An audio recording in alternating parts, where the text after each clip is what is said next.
Hey, everybody. It's me. I'm gonna stop saying that. Clearly, you guys can see who it is. It is Carrie. About last night. I don't think I owe an apology. I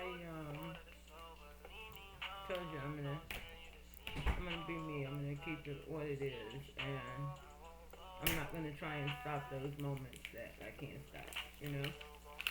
So, but what I did do was my mind was all over the place, and so was my thought process, and that kind of defeats the purpose of this whole thing. So I did what I encourage you guys to do, and I made notes. I made notes so that I could stay in the same, and I hope they don't block me because of my music. Let me turn it down. Anyway, I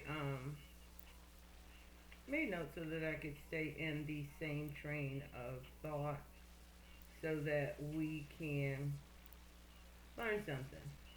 Um, we have a tendency of following our own thought process.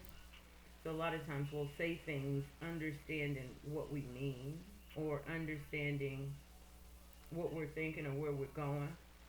And to a person that didn't have a clue, we just sound like we're rambling. So made notes so that we could stay on the right track. Of course, you guys know probably gonna smoke. I don't encourage it. I hate it. It's a bad thing. Blah blah blah. What I am gonna do is hopefully this will curb some of the smoking. I'm gonna try. And it's only 1:22, so here's my drink. But if we talk tonight, y'all already know what time it is. So let's get started. We talked about having a relationship with oneself, a very important relationship with with yourself. First with the higher power, a higher power, however you believe and think. And then secondly, it's important to have one with yourself. We touched on that a little bit last night. But we can, y'all already know, but we can go into that a little bit more. So, again, I made some notes, so I'm going to read from my notes. And I talked about the relationship with oneself. And one of the very, very, very, very sometimes hardest things to do, and probably the most important thing to do, is being honest with yourself. And when I say being honest with yourself, I mean being honest with yourself about who you are. Um, and it's about exactly who you are. I understand self care, self motivation, pumping yourself up, thinking as though you want to be, and all of those things. But in order to accomplish any of the things that you want to be, you have to understand where you're starting from. You have to be honest with yourself about who you are. Yes, you want to be this, but if you aren't, you have to not let someone tell you that, but you have to be honest with yourself about that fact. And regardless of the situation, we are, a lot of us have limits, psychological limits, sociological limits, physical limits, economical limits, whatever those limits are. Be honest with yourself about those limits and respect those limits, and those are the things that you can work on. Another thing we have to do in terms of a relationship with ourselves is we have to understand what we went through to get to the point that we are, Respect those things that made us uncomfortable and those things that brought us what we consider in our minds hurt. Respect the things that hurt us. And when I say respect them, I don't mean, somebody beat you up in the past. You have to show them respect. What I mean is the fact that it happened, it affected you. Respect that instead of pushing it away, pushing it in the back, and trying to make like it didn't happen. Because what happens is it does manifest itself. It manifests itself in all sorts of forms, and it will well into your adulthood manifest itself if you don't deal and heal with what you've been through. And dealing and healing with that is, it starts with respecting the fact that it did happen, that it does happen, that it is the fact. Um, accept responsibility. Now, this is something that a lot of us find hard to do, in terms of accepting responsibility, because, and this goes back to knowing what's in your own head, knowing what's in your mind. Um, you can do a certain thing, or you can react based on what somebody's done. You can feel absolutely justified in your reaction and your thought process and the way that that thing made you feel. But you have to personally accept your own role in the scenario. Excuse me, if it was something that you had no control over, um, and something resulted from that, then you have to accept the responsibility of your reaction to that, or your perspective on that thing that happened. Let me give you an example. Um, Driving the other day, and I got cut off in traffic. I am a decent driver, but I lose points when it comes to road rage. The reason is because I feel like, you sort of lose control on the road. When I say lose control, I have control over my car. I have control over the way I react to other people's driving. But I don't have control over someone that should be in a certain spot and decides not to be.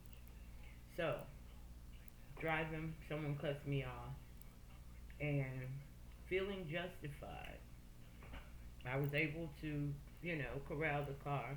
But when I got around traffic and I got to that person, I wanted to let them know that, I wasn't happy about being cut off. Now, in doing that, after I gave them the look, I with my car, snatched over in the other lane and went on about my business. Now, two things were very possible because there was a cop on the corner and there was traffic moving.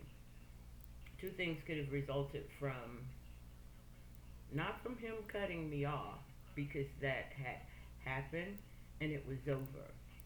My reaction to him cutting me off, when I snatched back over, I could have had an accident, or I could have gotten stopped by the cops for, erratical driving. So when I say accept responsibility for your part, a lot of times we'll say, well, I didn't do anything, or I didn't bring this on, there was nothing I said to make him do this, or I didn't ask her to do that. That was the thing.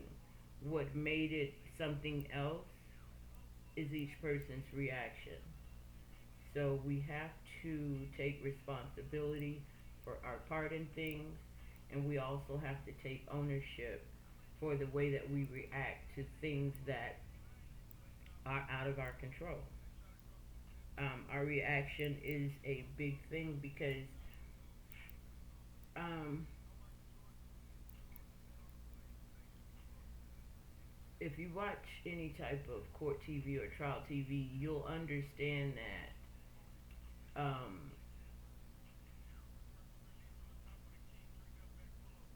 a lot of times someone's reaction is the crime that got the most is the crime that got the most severe punishment. So be accountable. You won't have to give an account for somebody else's accident. You won't get a ticket because someone else caused an accident. So regardless of how justified you are, be responsible for your actions, accept responsibility, um, and that's for in the past, relationships, anything.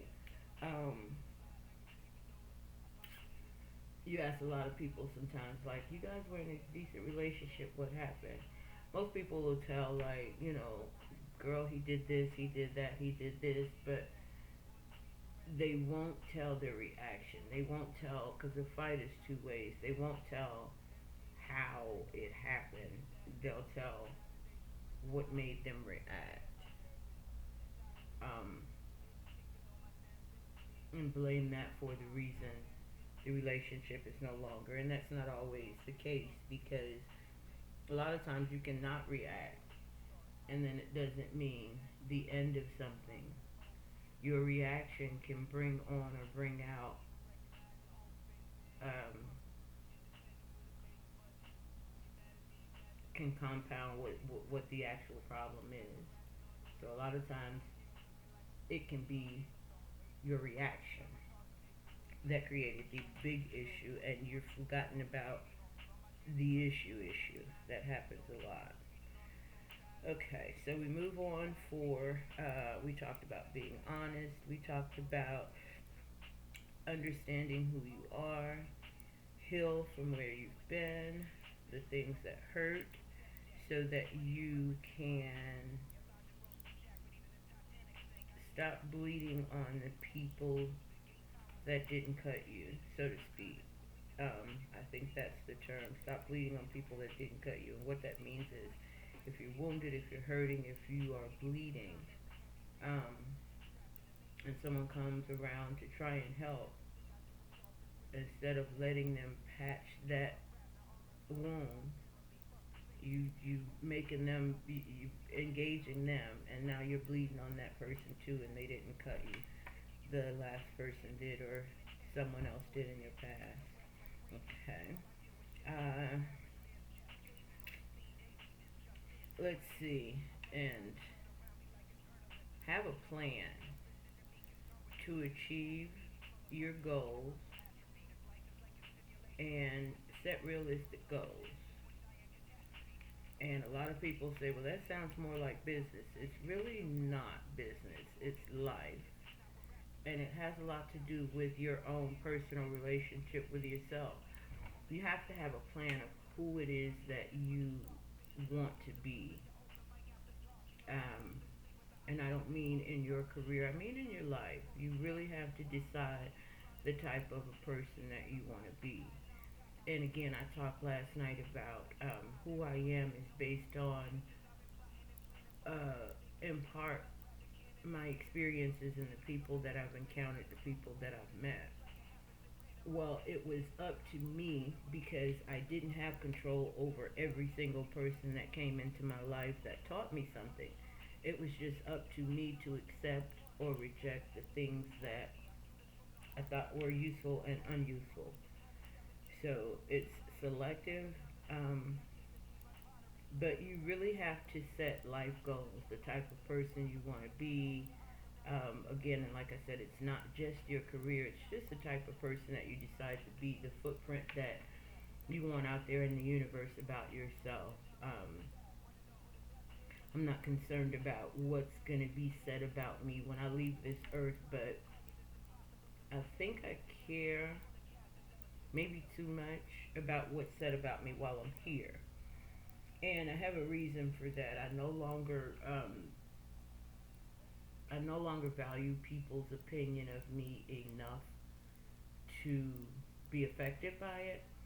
However, I understand the way that the world works, and what people think about you directly affects what they'll do. Not that you need people to do things for you. However, back to meeting people and shaping myself, a lot of that has come from God laying it on the heart of those people to nudge me to a new level. So without those people and without me knowing that's what they were doing or asking them for that, the way that I perceived that person or the way that I perceived whatever I felt like I was learning from that person, it helped me be who I was, or it helped me understand who I wanted to be, and it gave me a benchmark. It gave me a place to set for a goal of the type of person that I want to be. And I've known from a young girl um, just the kind of mark that I want to leave on the world, and just the kind of, and I say image, and I guess it is an image. It's a reflection of what's on the inside. I'm careful about how I how I bring that forth. So you have to decide again the type of person you want to be and set realistic goals. You know, everybody wants to be Superman. Everybody wants to be Superwoman, Wonder Woman, but those aren't realistic. Um, Realistic goals. You have to give account for the work that you're doing in the past hurt. You have to give account for the work that you're doing and being honest with yourself. You have to give an account for the work that you were doing and understanding who it is that you are. So set goals, have a plan, and work, work on that plan. Work on yourself. Be honest enough to see where you need improvement and have a teachable enough spirit to accept that improvement. Um, Again, accept and reject based on who you are at the time you are where you are. However, be honest enough to know I'm not going to throw that away. I need it, or I'm not going to hold on to that. It's slowing me down. So again, we've got to put that work in, and the work is not all inward. A lot of people don't believe this, but aesthetics is very, very important. It's the reason we paint old houses. It's the reason we repair walls. It's the reason we wash clothes. Um, how you present yourself is how you're perceived. Um, that's not a good or a bad thing. It's the way that it is. How you present yourself is how you perceive. Now, I'll say this, and again, I've tested it. I've talked about this, the experiment that I did where I had just finished building and I went into the nail salon, and then I went home and got dressed and came back. Found out they had champagne and back massages and all kinds of stuff. Um, I do not blame that establishment that was not going to waste money or time on the cleaning lady that came into their place, and based on their experience, who probably wanted the cheapest fill in and, you know, wasn't going to leave a tip based on what I looked like. And they can only base their experiences on what they've dealt with based on what you look like. They don't go to people's houses and say, "Oh, she's having problems with her kids, so she was just having a bad day." That no, no, no, no, no, no. It's based on aesthetics. So now, had I gone in the cleaning lady and they ignored me, and then I went back and I came in Miss Carrie and they still ignored me, then the experiment worked the other way. Then aesthetics are not um, as important. It has to do with being around the people that you're supposed to be on. That wasn't the case. I was still in my pecan tan paper bag brown skin. However, I cleaned that skin up, and as a result, they said the people that do that, the people that look like that, usually tip. What makes them tip is this extra champagne. Get her some champagne. What makes them relax is this back massage. Get her a back massage. They wasn't wasting no back massage on the cleaning lady. And I looked like I needed one, but I also looked like I wasn't gonna pay for it. And I've been told at times where I physically didn't have much money in my pocket that you look like money and people treat you differently. Again, it could be unfair, but it's about putting in the work. If you work on your aesthetics, you go to a car lot and you got two cars that are priced the same. One is fresh and clean, same year, and the other one has just been ridden and serving its purpose. Which one you gonna buy? So don't get mad at the world because they ain't buying your beat up car. Wash it, get you some tires, get it checked out, change your oil, do those things. That's all that you are doing when you groom yourself and take the extra step to care for your aesthetics. Okay, and this says for you, understand, right, right. It says for you. I was about to read through that and try to figure out what I meant by that bullet point, but self care, working on yourself, um, whether it be your outside, your inside, your everything, is about you. It's about you. It's about what's inside coming out, not what's outside going in. So you can't measure your level of success or your level of failure by someone else's opinion. You, your self improvement, your personal growth, even your self esteem. It's just that it's about self. It has absolutely nothing to do with anyone else. Um, and finally, um, you want to be diligent. You want to be diligent in your pursuit, and you want to remove quitting as an option. And when I say diligent in your pursuit, you get up, you have a good day, you go out, and then the next day is not a good day. You are going to get to a point where you'll know the good days and the bad days. You'll kind of gauge if you're connected. You'll kind of gauge when those are going to happen. However, that is not enough to quit. As a matter of fact, that's a full steam ahead sign. That's God saying, keep it, keep it doing, keep it moving. I got you. A lot of times the devil will notice that, wait a minute, he's fixing things, or she's standing up, or she's, and he, like we talked about last night, he's not going to send something that you've beaten. He's not going to send something that you don't like. He's going to fix that package up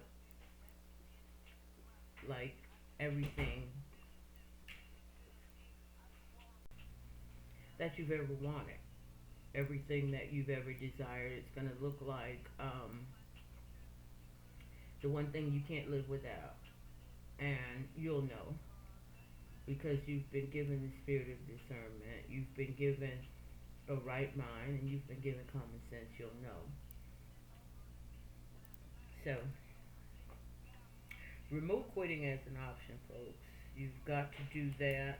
A lot of times it seems tough. It seems tough, and when I say tough, I don't mean sometimes it is emotionally and mentally tough, but sometimes physically you feel like you cannot go in this way another step, and that's when you've got to reach up and reach out and ask God for strength. This is when He wants to hear from you. He knew this situation before He allowed you to get into it. And if you've done all that you can do, and this is going to be my final point. We're almost on 30 minutes, guys. So, understand this. If you've done all that you can do and you know something is working or isn't working, and I put those both in there. I originally was intending to write, and you know something isn't working, but I had a bit of a Freudian slip and I wrote is working. So I'll say both of them because this holds true for both situations. When you've done all you can do and you know something isn't working, you have to decide how much energy you're going to put into that repair. Now let me say it the other way. If you've done all you can do and you know something is working, you have to decide how much energy you are going to put into pushing that engine. You got to figure out how much wear and tear you're going to put on that engine. Does the energy push you to work harder, or does it send you to a dark place and doesn't allow you to work or grow? And it's as simple as that. It's as simple as that. That's how you determine if you're going to keep going in it or if you are going to reserve some of that energy. Whether it is working or whether it's not, the energy that you're putting into getting to the next step or the next level, does it force you to work harder, or does it force you to shut down and internalize and go to a dark place? That's how you know if you should continue to work or not. That's how you know that you've got to push harder, and this is where you pray and move out of God's way. But you never stop working when everything around you seems that it has stopped. When the plan seems to have derailed, work harder and pray harder.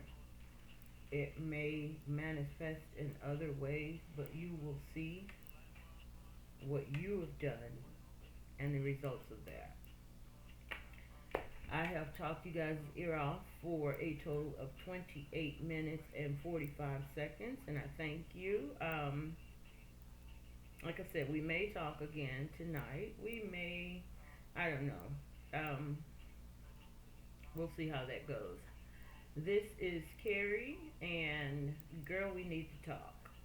We'll talk to you again later. Thanks for joining. If you learned anything, or if you know someone that you think needs to hear anything, like the video, subscribe to the page, and share with your friends who aren't my friends. Y'all have a good day, and I'll see you later. Bye now.